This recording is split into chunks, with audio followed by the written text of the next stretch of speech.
What's going on, everybody? We're in Photoshop today. We had another quick hit. We're talking about frequency separation today. We're going to be talking about removing patterns and textures from your photos. So let's get right into it.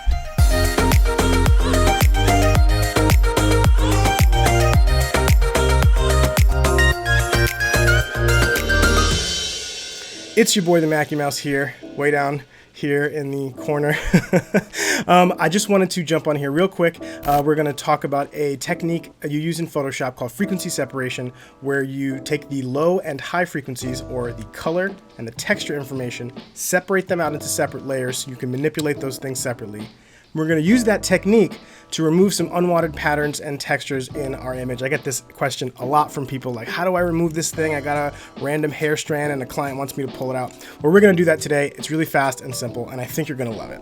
I found this image that I took last year that I think would be a perfect illustration of this technique. So right down here you see there's kind of a little bit of a bra line sticking out there, and then right here we have some dark kind of discoloration in the skin. It's kind of a tan line.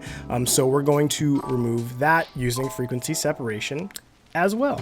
So first, I'm just going to run a script that sets my frequency separation up. If you need help figuring out how to set that up, there's plenty of videos on how to do it.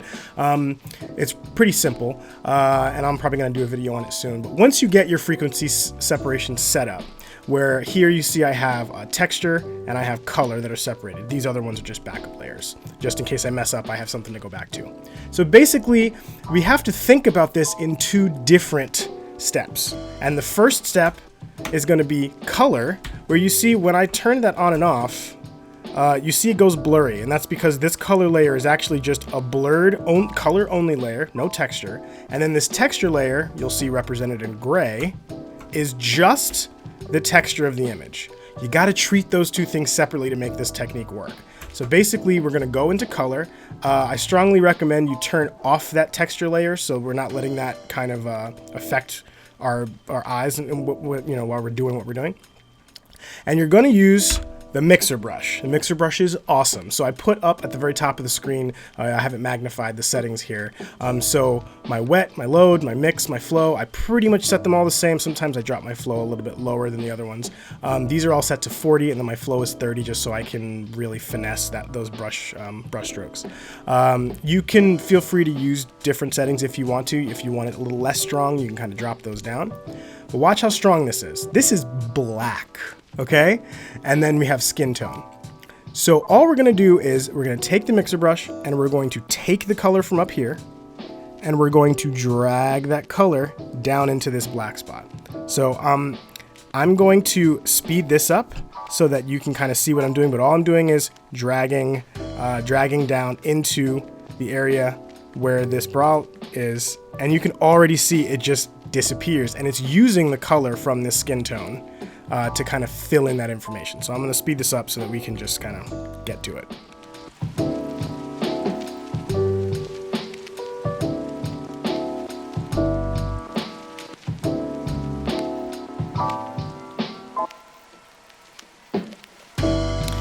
All right, so all I did was just smudge that kind of color into all the areas where there was black.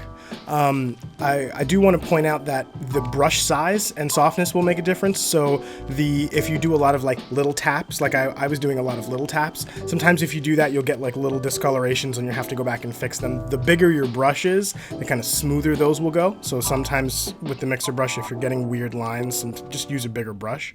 And you have this seam here where the shirt meets the skin, where you got to make sure that none of those like kind of dark spots are. So sometimes I just drag, up and down just to get that color. And we're going to fix a little bit of that in the next step. But as you can see already, here is the before and here's the after. That's already halfway there. But now we're looking at a blurry image. We got to put the texture back in. Oh, look at that. Look at that. The texture of that garment is still there. And don't forget, the garment doesn't have the same texture as the skin. You can see the skin is a little bit more grain than that does. So we're basically just going to use some cloning techniques to take some of this skin texture and apply it to this section here to make it look like skin again. And then we're going to remove where that seam is. My favorite one to use is the patch tool. Looks like that. And you set it to source, and diffusion 5 is usually fine. And if you just grab this whole section, what you're telling the program is, take whatever's in here and I want you to replace it just like you're doing a patch, a normal patch, with something over here. Now, I can see, I'm gonna undo that. I was just on the wrong layer there. I was on the color layer, not the texture layer. There we go. So some of you might be asking, like, why wouldn't you use the mixer brush on this too? Well, the reason is the mixer brush kind of blends pixels together, which means it's gonna be blurry, and your texture you need to stay sharp. So it's better off if you just clone another area. So look at that, it's already gone. And you can try and patch these. Sometimes it gets a little wonky. Looks like that worked out pretty well though.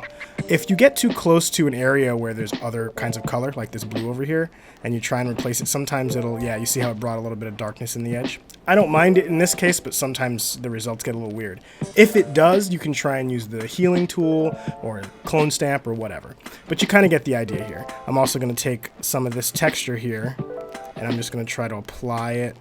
Oh, I actually did that backwards. I apologize. If you switch it to destination, you can say, I want to take this part of the texture and I want to move it to this part of the screen. See that? And then it just auto adjusts for the discoloration. I don't like that, so I'm going to change it to source and grab it from somewhere else. Same here. So the patch tool just lets you kind of really fine tune where these textures are coming from. And then when you let go, it blends it in, which is really nice. So look at that.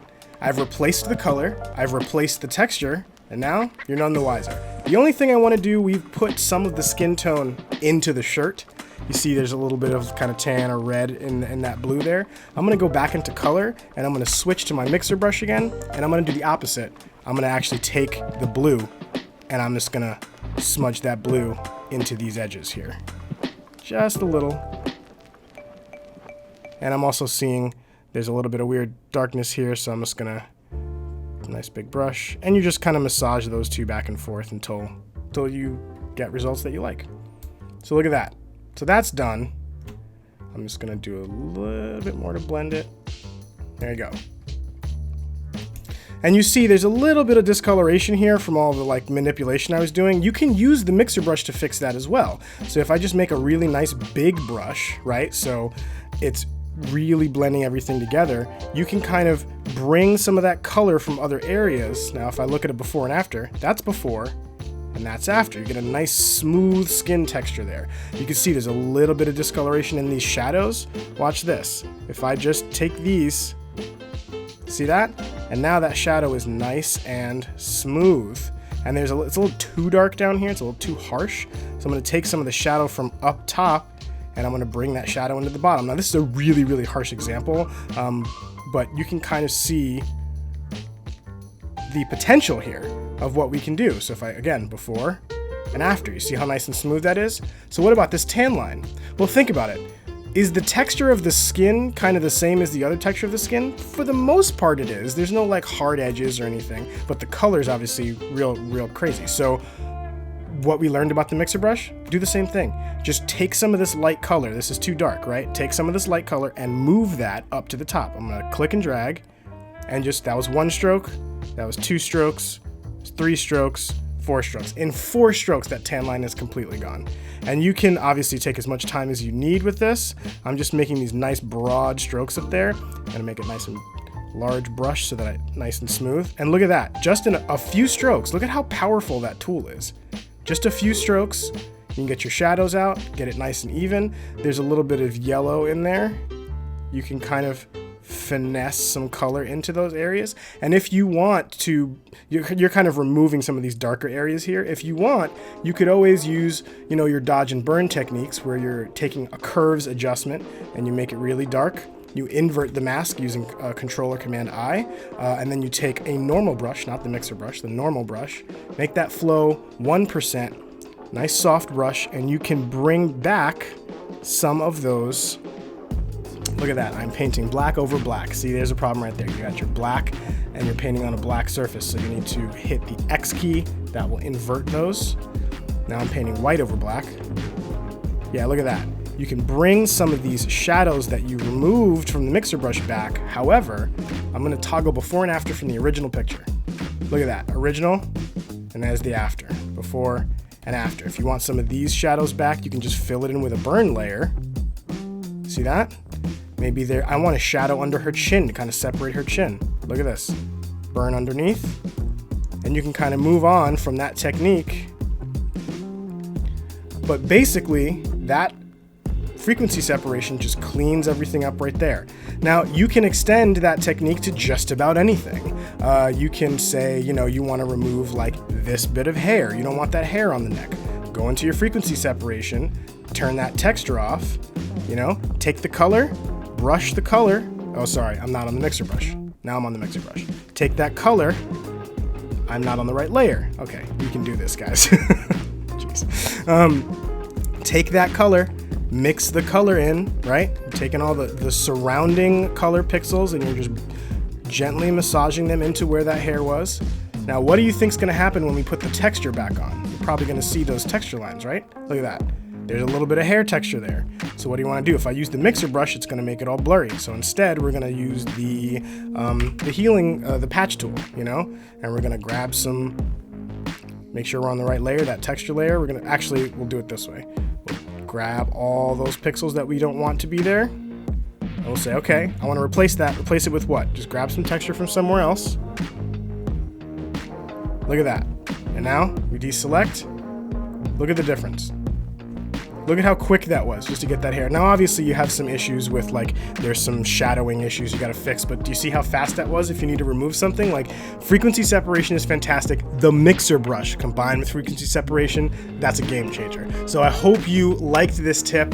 I hope that this helped you in your photo retouching needs. If you have any questions or anything, you can comment down below. Actually, if you'd like to comment down below what you thought of this tip or whether this is going to be helpful for you in your workflow, that would be awesome. I would love to talk to you guys. I try to answer all of the comments that come through on my videos as much as I can. So if you want to comment below your favorite part about that tip or whether or not you're going to use it in your next retouching, let me know. As always, please like and subscribe on these videos so that I can make some more tutorial and knowledge sharing videos with you guys. I really appreciate your support so far. I'm trying to make more of these little quick hits. They've got a lot less production value than they used to, but I just want to get this information out so that people can start using it and you know, start leveling up their game in whatever thing that they want to learn. So until next time, I guess I'll see you guys later. Thank you for watching. Tell your friends, and I'll see you next time. Peace.